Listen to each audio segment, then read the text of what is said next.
Hi guys, welcome to part 3 of this Excel tutorial. Today we are going to discuss what is a good format and how you can create a good format, and also how you can test whether a format is a good format or a bad format. The reason that this is important to know is because if the format is badly created, on the later stages, if you want to do some data analysis, or you want to suppose apply a pivot table to the data, or you want to create a dashboard, or you want to apply a formula, or you want to filter the data, if the data is not in the right format, you might face difficulties doing that. So it is always advisable that when you are creating a format, always follow some best practices so that in the later stages you can do anything with the data. So that is why this becomes a very important topic to know what are the rules of creating a good format. So let us just dive right in. But before that, if you haven't subscribed to the channel, please subscribe so that you stay updated on the new videos that are coming and learn as we go. So here is a format where we are trying to track the target versus actual operation for different processes on the dates. So we have a format which I have marked as cross, which is not a good format. The first one is not a good format, and the second one is a good format. And why is that? The reason is, if you see the first format, now this heading here, the title here for the table, you can see that from B to K column, this is merged. Whereas in the second format, if you see, this is not merged. This is still, both of them looks the same, but they are not merged. The first rule is that you should not merge cells ever. The first reason for that is, if I go to the first table and if I want, suppose if I'm using keyboard to select the rows, and I go here and if I select the rows, as soon as I hit anything merge cell, all of my table is selected till the cell are merged. So this becomes a problem. You might have to select a lot of times, and sometimes by mistake you might not achieve what you are really trying to do. So that is why on the header, the first one, it is not a good practice to merge cells here. On the second hand, the good practice is this.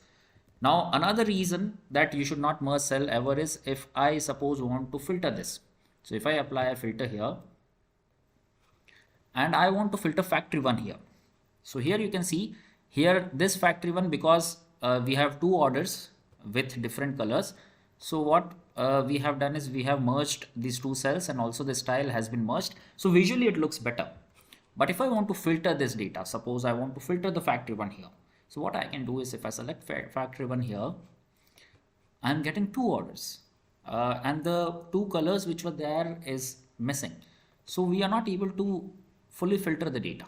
So this is a problem. That is why the first rule of a good format is you should never ever merge cell.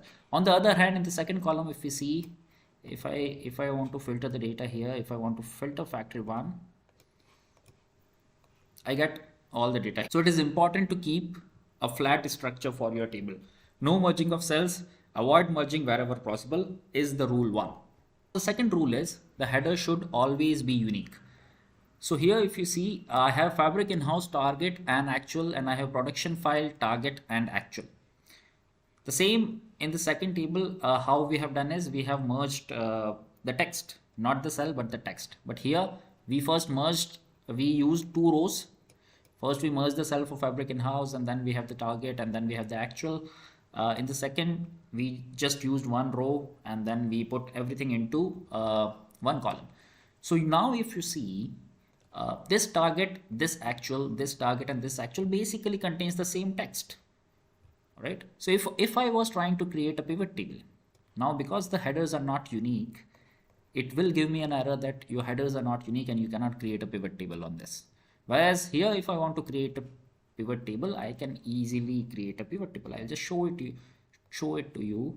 If I go here and if I click on insert, and if I click on pivot table, okay, if I click here, because I have used merging of cells and there are two rows, so it is not identifying this as a good table, so we cannot create a pivot table. But anyways, even if it was not a merged cell here and they were repeating, it would have given me an error that the column headers are not unique, and that is why you cannot create a pivot table.